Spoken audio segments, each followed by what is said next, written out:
Hello everyone, welcome back to your favorite channel Civilians, the Civil Engineers. Today we are going to do few previous year questions of geometric design of highway engineering. ये सारे questions youth publication book के हैं. So let's begin with our amazing session. पहला question हमारा है Determine the safe stopping sight distance for design speed of 14 meter per second for two-way traffic on a two-lane road assuming the coefficient of friction as 0.28 and a reaction time of 2 seconds. इसमें हमें safe stopping sight distance निकालना है जिसमें design speed हमारी 14 metre पर second दे रखी है, two way traffic है, टू लेन रोड है और इसका कोफिशिएंट ऑफ फ्रिक्शन 0.28 दे रखा है ना रिएक्शन टाइम हमारा 2 सेकेंड दे रखा है. सेफ स्टॉपिंग साइड डिस्टेंस का जो फॉर्मूला होता है वो हमारा होता है SST is equal to VT plus V square upon 2GF, जिसमें F हमारा कोफिशिएंट ऑफ फ्रिक्शन होता है, V हमारी स्पीड होती है डिज़ाइन स्पीड, G हमारा एक्सेलरेशन ड्यू टू ग्रेविटी होता है, T हमारा रिएक्शन टाइम होता है. तो जो यहाँ पे V है, क्योंकि आंसर हमारा मीटर में निकलना है SST, तो हमें जो भी अगर हमारी speed design speed kilometre per hour में दी रखी है तो हम इसको मीटर पर सेकेंड में चेंज कर देंगे. ठीक है, अब हमारे यहाँ पे F की जो वैल्यू है वो हमारी दे रखी है 0.28. V हमें ऑलरेडी मीटर पर सेकेंड में दे रखा है design speed, that is 14 metre पर सेकेंड, और जो रिएक्शन टाइम है वो हमें दे रखा है 2 सेकेंड, और G acceleration due to gravity की वैल्यू होती है 9.81. हम इसको सॉल्व करेंगे. V हम रख देंगे 14, T हमारा 2 है, plus V square 14 square upon 2 G 9.81 into F हमारा 0.28 दे रखा है, 14 इंटू 2 28. इसको सॉल्व करेंगे 14 स्क्वायर अपॉन 2 इंटू 9.81 इंटू 0.28, तो हमारा जो वैल्यू आएगी वो हमारी आएगी 35.67. तो हमारा जो फाइनल आंसर आएगा वो हमारा आएगा 63.67. इसका जो आंसर हो जाएगा that is 63.67 metre, option A. Next question की तरफ बढ़ते हैं. नेक्स्ट क्वेश्चन बोला है for night travel the length of valley curve should be such that the headlight beam distance is the same as. इसके ऑप्शन दिए हैं. जो इसमें पूछा जा रहा है कि नाइट के time headlight beam distance approximate किसके सेम होना चाहिए एटलीस्ट. ऑप्शन है हमारे stopping sight distance, option B is overtaking sight distance, option C is sum of A and B, and option D is difference of A and B. जो इसका answer हो जाएगा वो SSD हो जाएगा, that is option A stopping sight distance. अगर हम OSD की बात करते हैं नाइट के टाइम तो उसके साथ कोई प्रॉब्लम नहीं होती है. As other vehicles with headlight can be seen from considerable distance, क्योंकि हम उसमें कुछ जो व्हीकल्स होते हैं हम उसको कुछ डिस्टेंस के थ्रू देख सकते हैं. तो OSD के साथ कोई प्रॉब्लम नहीं होती है. तो इसका आंसर जो जाएगा वो स्टॉपिंग साइड डिस्टेंस हो जाएगा. नेक्स्ट क्वेश्चन की तरफ बढ़ते हैं. On a circular curve the rate of super elevation is E. While negotiating the curve, vehicle comes to a stop. It was observed that the stopped vehicle is sliding inward in radial direction. If the coefficient of friction is F, which of the following is true? इसका option दिए गए हैं. Option A E is greater than F, E is super elevation and F is coefficient of friction. Option B is E is less than F. Option C is E is less than 2F. Option D is none of this is correct. इसका जो answer हो जाएगा हमारा option A, that is E is super elevation is greater than coefficient of friction. हम कुछ इस terms के बारे में जान लेते हैं कि आंसर कैसे आया है. जब व्हीकल इनवर्ट स्लाइड करती है रेडियल डायरेक्शन में तो क्या सुपर एलिवेशन की कंडीशन रहती है, कैसे ये आया है, और हम कुछ सुपर एलिवेशन के बारे में भी जान लेते हैं. So let's begin with those discussion. हम सुपर एलिवेशन के बारे में पढ़ेंगे कि सुपर एलिवेशन कब प्रोवाइड करते हैं और क्या होता है. फॉर एग्जांपल एक ये रोड है और एक ये रोड है, तो ऐसे डायरेक्टली मीट नहीं कर सकते हैं, तो हम एक ट्रांजिशन कर्व प्रोवाइड करते हैं दोनों से, और इन दोनों के बीच हम एक सर्कुलर कर्व प्रोवाइड करते हैं. नॉर्मल जो रोड का क्रॉस सेक्शन होता है वो हमारा ऐसे होता है, और ये हमारा कैम्बर होता है.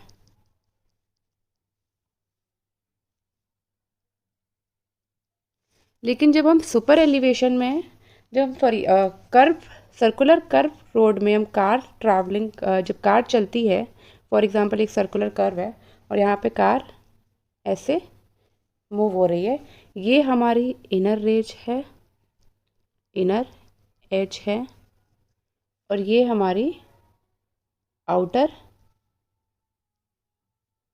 एज है। ठीक है, तो एक कार हमारी इस साइड बहुत तेज़ी से मूव कर रही है। तो जब कार पर मूव होगी तो इस पर एक फोर्स लगता है, और ये फोर्स जो होता है वो कौन सा होता है? सेंट्रीफ्यूगल फोर्स, जो कार को बाहर की तरफ ढकेलती है, तो इसी को हम काउंटरएक्ट करने के लिए ये आउटर एज को बढ़ाते हैं। सेंट्रीफ्यूगल फोर्स को हम काउंटरएक्ट करने के लिए आउटर एज को बढ़ाते हैं। यही हमारा क्या कहलाता है? सुपर एलिवेशन कहलाता है। फॉर एग्जांपल, ये हमारी कार यहाँ पे मूव कर रही है, ये स्लोप है, तो ये हमारा आउटर एज है, ये हमारी इनर एज है। ठीक है, ये एक हाइट है h, और ये है हमारा विड्थ w। इन दोनों के बीच में एक एंगल बन रहा है थीटा। तो जो हमारा टेन थीटा इसमें हो जाएगा वो जाएगा perpendicular upon base, that is h upon w। और टेन थीटा को ही हम सुपर एलिवेशन से डिनोट करते हैं। क्वेश्चन में जो हमसे पूछा गया था वो पूछा गया था अगर स्टॉप व्हीकल इनवर्ट की तरफ मूव कर रहा है, जैसे कि ये हमारी कार है, ये इनर एज है, ये हमारी आउटर एज है। ठीक है, ये बी पॉइंट है, ये ए है, यहाँ पे रिएक्शंस लग रही हैं, यहाँ पे सेंट्रीफ्यूगल फोर्स लग रहा है जिसको हम पी से डिनोट करेंगे, यहाँ वेट लग रहा है जिसको हम डब्ल्यू से डिनोट करेंगे। ये वर्टिकल कंपोनेंट्स के साथ एक एंगल बना रहा है वेट, और सेंट्रीफ्यूगल फोर्स भी एक एंगल बना रहा है। जो हॉरिजॉन्टल सेंट्रीफ्यूगल फोर्स एंगल के साथ हमारा यहाँ पे पी कॉस थीटा बनाएगा, डब्लू यहाँ पे जो वेट होगा वो भी कंपोनेंट के साथ डब्लू कॉस थीटा बनाएगा, यहाँ पे centrifugal force P sine theta बनाएगा, और यहाँ पे वेट डब्लू साइन थीटा बनाएगा। हमें जो वर्टिकल कंपोनेंट होगा वो हमारा होगा W cos theta plus P sine theta, और जो हॉरिजॉन्टल हमें लेकिन वर्टिकल कंपोनेंट नहीं चाहिए, जो हमें चाहिए है वो हमें चाहिए horizontal component W sine theta, जो कि अगर ये इनर मूव कर रहा है तो हमारा ज़्यादा किससे होना चाहिए? जब हम फोर्स निकालेंगे ए पे तो हमारा एफ डब्लू, और यहाँ हालांकि ये हॉरिजॉन्टल कंपोनेंट है इसलिए क्या हो जाएगा? F W cos theta. W sine theta हमें इनर चाहिए, इसीलिए हमारा इनर ज़्यादा हो, इसीलिए अगर हमारा इनर ज़्यादा नहीं करेंगे, डब्लू साइन थीटा को ज़्यादा नहीं करेंगे तो इनवर्ट मूव ही नहीं करेगा, इसीलिए इसको ज़्यादा होना ज़रूरी है। अब हम इस जो हमने एंडिंग में जो सोल्यूशन निकाला था वो हमारा था W sine theta is greater than F W cos theta. W W cancel हो जाएगा, कॉस थीटा यहाँ नीचे आ जाएगा इस साइड लेफ़्ट साइड,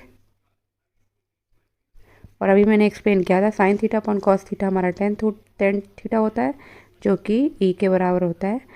तो ये हमारा क्या आ गया? E is greater than F. यहाँ से हमें आंसर मिला। नेक्स्ट क्वेश्चन हमारा बोल रहा है equation for the length of transition curve for plain and rolling terrain. Equation बतानी है ट्रांजिशन कर्व की प्लेन एंड रोलिंग के लिए। तो इसका ऑप्शन जो ए है 3.7 B square upon R, option B is given 4.7 B square upon R, option C is 2.7 B square upon R, and last option is 1.7 B square upon R. इसका जो correct answer हो जाएगा that is option C 2.7 B square upon R. In case अगर हमें हिली and steep के लिए पूछ लिया जाए, हिली एंड स्टीप के लिए, तो हमारा आंसर हो जाएगा only B square upon R. Next question हमारा है calculate the radius of rotary curve for a vehicle speed of a 40 kilometre पर hour and coefficient of friction as 4.45। हमें रेडियस बताना है इसमें रोटरी कर्व का। जो हमारी इक्वेशन होती है, जो फॉर्मूला हमारा है E plus F is equal to B square upon 127 R, ये हमारा फॉर्मूला है। ठीक है, अब हमें क्या बताना है, रेडियस आर बताना है। ये हमारा सुपर एलिवेशन है ई, एफ हमारा कोफिशिएंट ऑफ फ्रिक्शन दिया है, कोफिशिएंट ऑफ फ्रिक्शन हमारा गिवन है 0.45, स्पीड हमारी 40 किलोमीटर पर आर दी गई है, रेडियस हमें निकालना है। सुपर एलिवेशन यहाँ गिवन नहीं है तो इसको हम 0 ले लेते हैं। एफ हमारा वैल्यू एफ की रख देंगे 0.45, वी स्क्वायर हमारा 40 स्क्वायर हो जाएगा, नीचे 1/127 आर। जब हम उसको सॉल्व करेंगे तो जो हमें आर मिलेगा, आर की वैल्यू हमारी अप्रॉक्सीमेट आ जाएगी 28 मीटर, जिसका आंसर हो जाएगा option D, that is 28 metre. Next question है हमारा, if N is the algebraic difference of grades, S is the minimum sight distance in metre, the length of summit curve is. हमें summit curve की length बतानी है stopping sight distance के according. तो इसके option जो दिए हैं वो हैं option A NS/4, option B is NS² 4.4, option C is N²S/4, option D is NS का होल स्क्वायर अपॉन 4। तो जो इसका करेक्ट आंसर होगा वो होगा option B, that is NS² 4.4। इसमें जो n होगा वो हमारा हो जाएगा deviation angle, deviation angle. For example, अगर हमारा लेंथ ऑफ समिट कर्व जब हम SSD निकालेंगे और जो हमारी लेंथ गिवन होगी, SSD means stopping sight distance, तो अगर हमारा length of summit curve SSD से ज़्यादा होता है तो हमारा जो फॉर्मूला यूज़ होगा, जो लेंथ होगी वो हमारी होगी NS² अपॉन 4.4। n हमारा डेविएशन एंगल हो जाएगा, SSD हमारी मीटर में रहेगी। अब ये कहाँ से आया, ये हमारा यहाँ से आया NS² अपॉन √2 कैपिटल H का whole square plus √2 small h का होल स्क्वायर। इसमें जो कैपिटल H होता है वो हमारा हाइट ऑफ आई लेवल होता है, इसकी वैल्यू होती है 1.2, और जो स्मॉल h होता है वो हाइट ऑफ ऑब्जेक्ट होती है, इसकी वैल्यू होती है हमारी 0.15 मीटर। तो जब हम इन दोनों को इसमें रखेंगे तो हमारा आ जाएगा L is equal to NS² upon 4.4। अब यही हमारा, अगर SSD ज़्यादा हुआ लेंथ से तो हमारा होगा formula 2s minus 4.4 upon n, 2s minus 4.4 upon n। अब अगर हम safe stopping overtaking sight distance की बात करते हैं, उस केस में क्या होगा, L is greater than S OSD या S जो भी आप माने, OSD लिख लेते हैं। तो हमारा फॉर्मूला होगा L is equal to NS²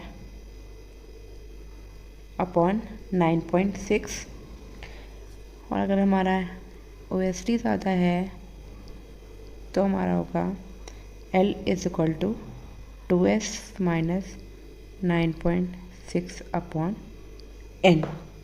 ठीक है, ये कुछ फॉर्मूलेज हैं जो बहुत इंपॉर्टेंट हैं, इनमें डायरेक्ट क्वेश्चंस भी आ जाते हैं, कभी डायरेक्ट फॉर्मूले आ जाते हैं। तो आपको ये याद रखना है किस कंडीशन में कौन सा लगना है, ये आपको रिमेंबर करना है। नेक्स्ट क्वेश्चन हमारा है, if the cross slope of a terrain is 20% according to IRC classification it is आ। अगर क्रॉस स्लोप हमारा 20% है तो IRC क्लासिफिकेशन के अकॉर्डिंग ये कौन सा टेरेन होगा, option A plain terrain, option B rolling terrain, option C mountainous terrain, and option D is steep terrain. तो इसका जो करेक्ट आंसर होगा वो होगा हमारा option B, that is rolling terrain. बाकी बारे में भी जान लेते हैं टेरेन के, जैसे कि प्लेन टेरेन है, प्लेन टेरेन की जो क्रॉस स्लोप का जो रेंज होती है वो हमारी होती है 0 to 10%, 0 to 10%। Rolling terrain 10 to 25%, mountainous की 25 to 60%, और अगर ग्रेटर देन 60 है तो हमारा हो जाएगा स्टीप टेरेन। ये आप रिमेंबर रखें, आप याद कर लीजिए, क्योंकि कुछ चीज़ें जो हमें याद ही करनी पड़ेंगी, IRC ने रिकमेंड की है तो हमें याद ही करना पड़ेगा ताकि हम उस टाइम सेव कर सकें, डायरेक्ट आंसर कर सकें। नेक्स्ट क्वेश्चन पे चलते हैं। According to Indian road Congress the width of carriageway is, option A 3.75 metre for single lane, option B 7 metre for 2 lanes without raised kerbs, option 3 7.5 metre for 2 lane with raised kerb. तो ये हमें Indian road Congress के according ये कुछ data दिया गया है, हमें बताना है कि ये हमारा सही है। तो देखो जो इसका करेक्ट आंसर होगा वो हमारे तीनों के तीनों ही सही होंगे। 3.75 मीटर 3.75 मीटर हमारी सिंगल लेन के लिए होती है, 7 मीटर 2 लेन के लिए विदाउट रेस्ड कर्व के लिए होती है, एंड 7.5 मीटर हमारी 2 लेन विथ रेस्ड कर्व की होती है। तो इसका जो करेक्ट आंसर हो जाएगा वो हमारा option D. As per IRC, it is considered appropriate that roads in rural areas should be designed for। IRC के अकॉर्डिंग रूरल एरियाज में रोड किस टाइम पीरियड को लेकर डिज़ाइन करी जाएंगी। Option A is 15 to 20 years, option B is 10 to 15 years, option C is 5 to 10 years and option D is 20 to 25 year. इसका जो correct answer होगा वो ऑप्शन बी होगा, दैट इज़ 10 to 15 ईयर्स। अब इन केस अगर हमसे पूछा जाता है बाकी रोड्स प्लान के बारे में, फॉर एग्जांपल अगर हमसे पूछा जाए कि बिटुमिनस रोड का क्या टाइम पीरियड रहेगा, बिटुमिनस रोड का क्या टाइम पीरियड रहेगा, तो इसका हमारा जो रहेगा वो रहेगा 10 to 15 ईयर्स। ठीक है। अब हमसे कंक्रीट का पूछा जाएगा तो कंक्रीट का हो जाएगा 30 ईयर। ठीक है। अब हमसे वाटर बाउंड मैकेडम रोड का पूछा जाए, ठीक है, तो इसका जो आंसर हो जाएगा वो हो जाएगा 5 ईयर। ठीक है। नेक्स्ट क्वेश्चन हमारा है IRC recommendation for maximum width of a vehicle is.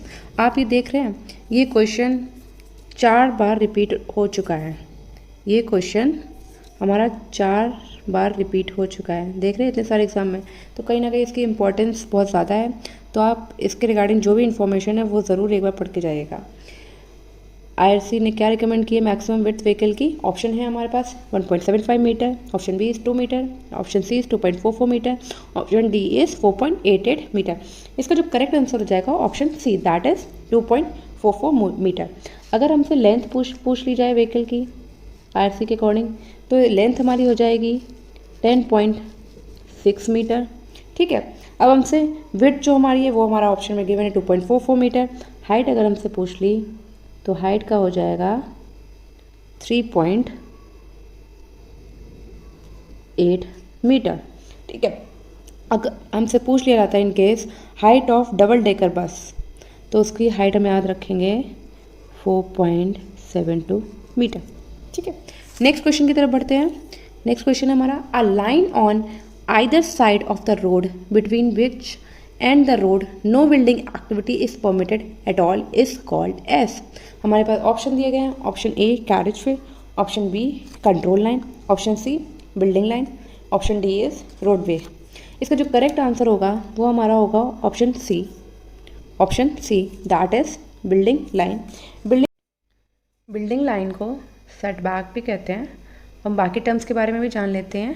Carriage way कोई भी साइड्स हाईवे की या मेन रोड की जहाँ पे व्हीकल्स एक ही डायरेक्शन में मूव कर रहे हैं। रोडवे रोड जहाँ पे व्हीकल ट्रैवल करती हैं।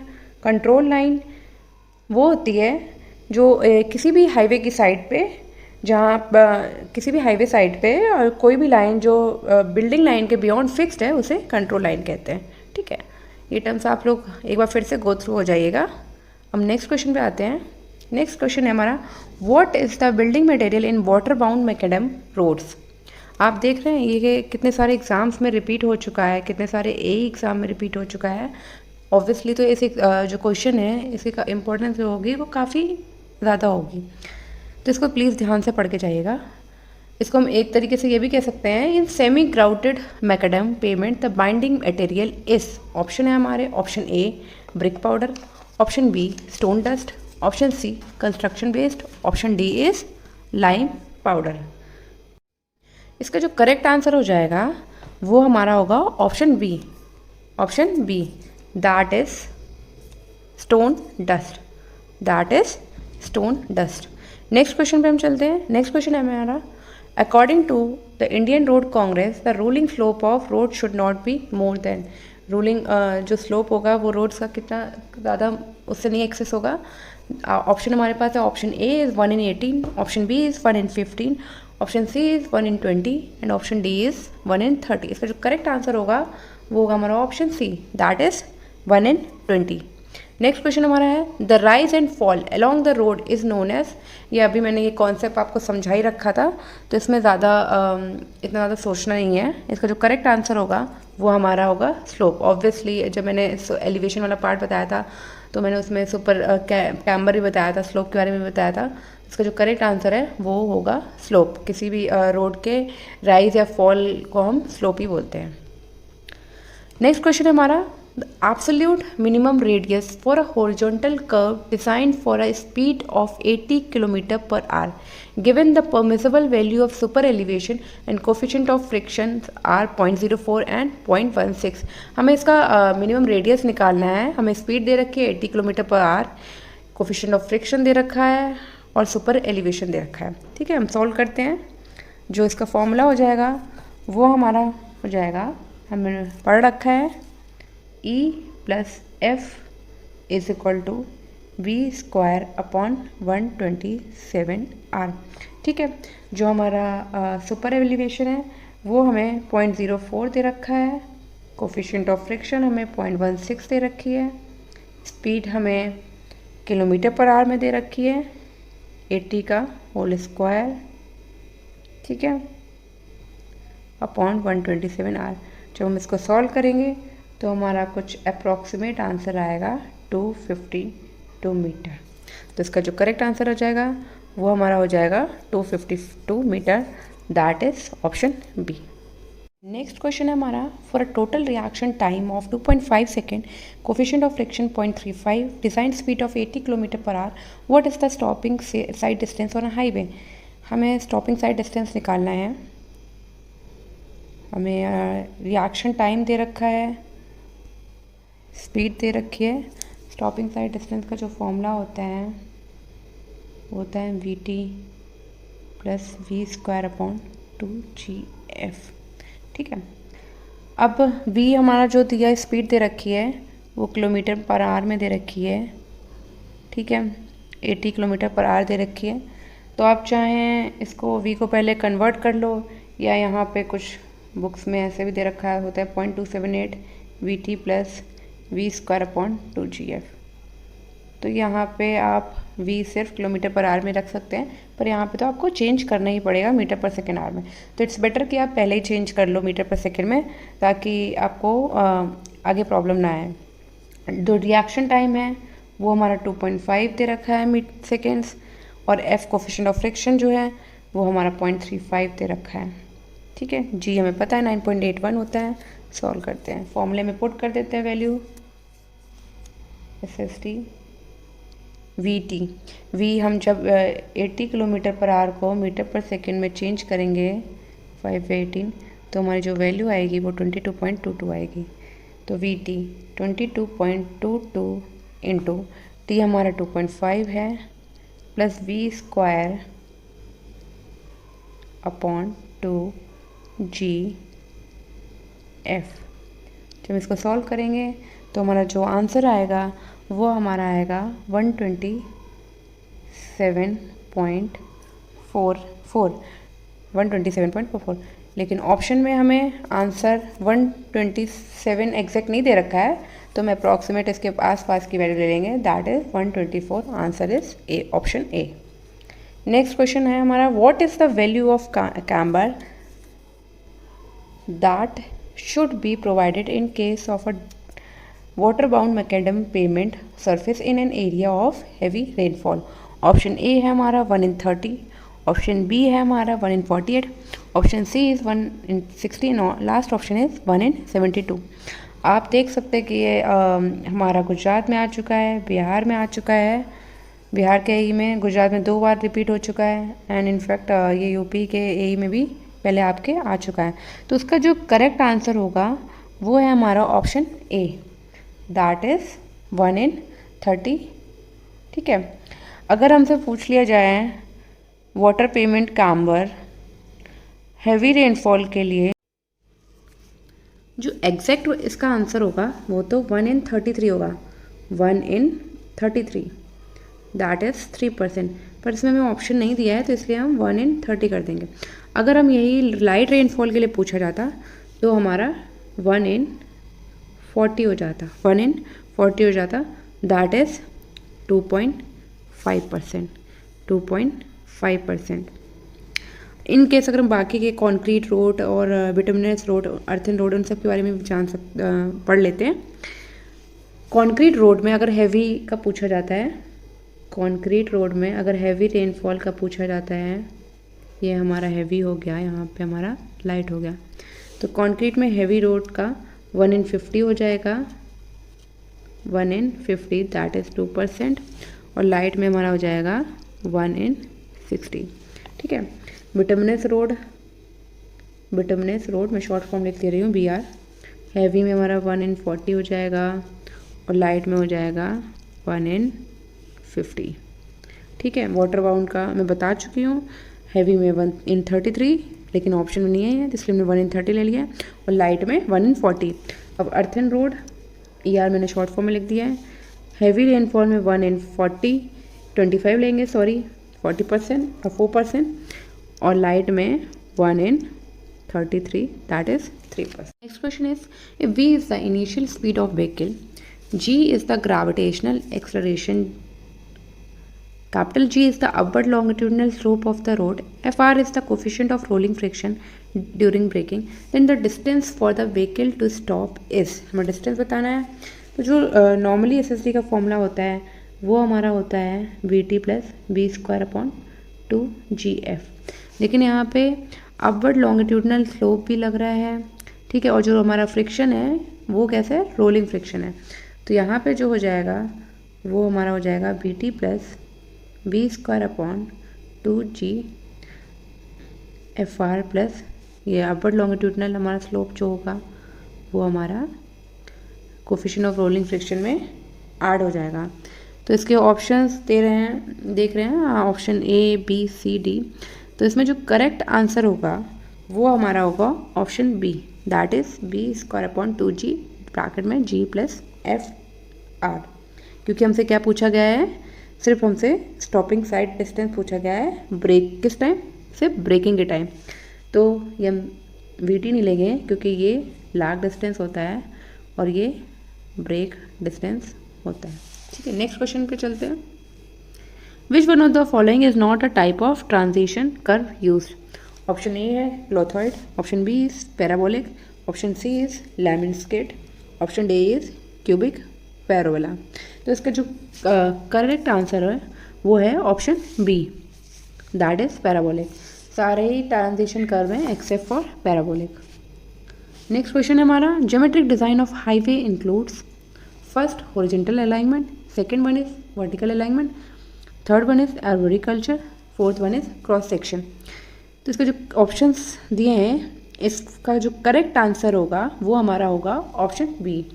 ज्योमेट्रिक डिज़ाइन जब हम हाईवे का करते हैं तो हमारा हॉरिजॉन्टल अलाइनमेंट भी इंक्लूड करता है, वर्टिकल अलाइनमेंट भी इंक्लूड करता है, क्रॉस सेक्शन भी इंक्लूड करता है, एक्सेप्ट फॉर द एर्बोरिकल्चर। तो आंसर हो जाएगा इसका option B. Next question is, at highway stretches where the required overtaking sight distance cannot be provided in such section it is necessary to incorporate at least, जहाँ पे हम required overtaking sight OSD नहीं provide कर सकते हैं तो वहाँ पे हम SSD क्या रखेंगे, option A is 3 times the stopping sight distance, option B is 1/3 of the required ISD, option C is half of the required ISD, and last option is twice the stopping sight distance. इसका जो correct answer होगा वो हमारा होगा option D, that is twice the stopping sight distance. Next question is, the instrument use to measure roughness index, roughness index measure करने के लिए कौन सा इंस्ट्रूमेंट होता है, उसको बम्प इंटीग्रेटर कहते हैं, इंटीग्रेटर। तो इसका ऑप्शन जो आंसर हो जाएगा वो option D. As per IRC the design speed on a national highway in plain terrain are, IRC के according design speed national highway में के प्लेन टेरेन में क्या होगी, ऑप्शन ए इज़ 180 किलोमीटर पर hour, option B is 165 kilometre पर hour, option C is 80 and 65 kilometre पर hour, option D is 65 and 50 kilometre पर आवर। इसका जो करेक्ट आंसर होगा वो हमारा होगा option A, that is 180 kilometre per hour. Next question is, As per IRC, the coefficient of longitudinal friction for calculating stopping side distance of vehicle having speed in the range of 60 to 65 km is option A is 0.40, option B is 0.38, option C is 0.36, option D is 0.34. इसका जो correct answer होगा वो हमारा होगा option C, that is 0.36. 60 to 65 kilometre के बीच में अगर स्पीड है तो इसका जो हमारा फ्रिक्शन कोफिशिएंट होगा वो 0.36 होगा. Next question is, a summit curve is formed at the intersection of 3% up gradient and 5% down gradient to provide a stopping side distance of 128 meter. Length of summit curve needed is. ये देख रहे हैं आप 4 exam में ये repeat आ चुका है. तो ये ऐसे क्वेश्चन जो है न्यूमेरिकल है, कुछ काफ़ी इंपॉर्टेंट हैं, तो आप प्लीज़ प्रैक्टिस करके जाइएगा. अभी हमें इसमें SSD लेंथ निकालनी है समिट कर्व की. हमें जो ग्रेडियंट है वो 3% अप दे रखा है, तो ये हमारा पॉजिटिव हो जाएगा. ठीक है. 5% डाउन दे रखा है, तो ये हमारा नेगेटिव हो जाएगा. तो जो टोटल हमारा n की जो वैल्यू आएगी ये हमारी n1 होगा +3, n2 होगा -5. अब हम जो डेविएशन एंगल निकालेंगे वो हमारा होता है n1 -n2. n1 हमारा +3 है, n2 हमारा -5 है, तो माइनस माइनस प्लस हो जाएगा, तो हमारा टोटल डेविएशन एंगल आएगा 8%. क्या आएगा? 8%. अब हम जो हमारा L है, लेंथ ऑफ समिट कर्व, उसका फॉर्मूला क्या बताया था? हम एज्यूम कर लेते हैं कि L is greater than S. तो हमारा फॉर्मूला क्या आ रहा है? बताया था इसका L is greater than S में NS स्क्वायर अपॉन 4.4. N हमने 8% निकाली थी, जो हमारी हो जाएगी 0.08%. S हमारा दिया है 128 मीटर, 128 का होल स्क्वायर हो जाएगा अपॉन 4.4. जब इसको सॉल्व करेंगे तो हमारी जो वैल्यू आएगी वो अप्रॉक्सीमेट 298 मीटर आएगी. अब देखो हमने पहले क्या एज्यूम किया था कि जो हमारा लेंथ ऑफ समिट कर्व है वो किससे ज़्यादा है? SSD से. तो हमारा जो स्टॉपिंग साइड डिस्टेंस है 128, सॉल्व करके हमारा जो लेंथ है वो 298, तो हमने एजम्पशन बिल्कुल सही किया था. तो आंसर हो जाएगा इसका option C, that is 298 metre. Next question is, identify the incorrect statement for Bernoulli's lemniscate use as a transition curve in modern road. Incorrect statement हमें आइडेंटिफाई करना है. Option A is the rate of increase of curvature decreases towards the circular curve. Option B is deflection angle is exactly 3 times the polar angle. Option C is it is a symmetrical curve more closely to an autogenous curve. Option D is the rate of increase of curvature increases towards the circular curve. ठीक है. तो इसमें जो incorrect option होगा ये हमारा option ए भी ठीक है, rate of increase of curvature decreases towards the circular curve. तो ऑप्शन बी भी ठीक है, डिफ्लेक्शन एंगल 3 times होता है पोलर एंगल के, सिमेट्रिकल कर्व होता है more close to an autogenous curve. जो ऑप्शन डी है वो हमारा क्या होगा? इनकरेक्ट होगा. तो इसका जो करेक्ट आंसर होगा वो हमारा ऑप्शन डी होगा. Next question is, the transverse slope provided to the road surface for drainage of the rain water is known as. जो ट्रांसफर स्लोप प्रोवाइड किया जाता है रोड सरफेस में क्या रेन वाटर को ड्रेन करने के लिए, उसको क्या बोलते हैं? उसको हम ऑप्शन में हमारे दे रखे हैं camber, option B is gradient, option C super elevation, option D is curve. सभी को पता है, जो मोस्टली सिविल इंजीनियर के स्टूडेंट हैं, नॉर्मल बेसिक क्वेश्चन है ये. कैम्बर हम प्रोवाइड करते हैं रेन वाटर को ड्रेनेज के लिए. Next question is, if n is the net difference of grade, s is the minimum overtaken side distance in meter, the length of summit curve. अभी हमने ये जो पहले कुछ कॉन्सेप्ट पढ़े थे, कुछ फॉर्मूलाज इंपॉर्टेंट पढ़े थे, तो ये फॉर्मूला भी था.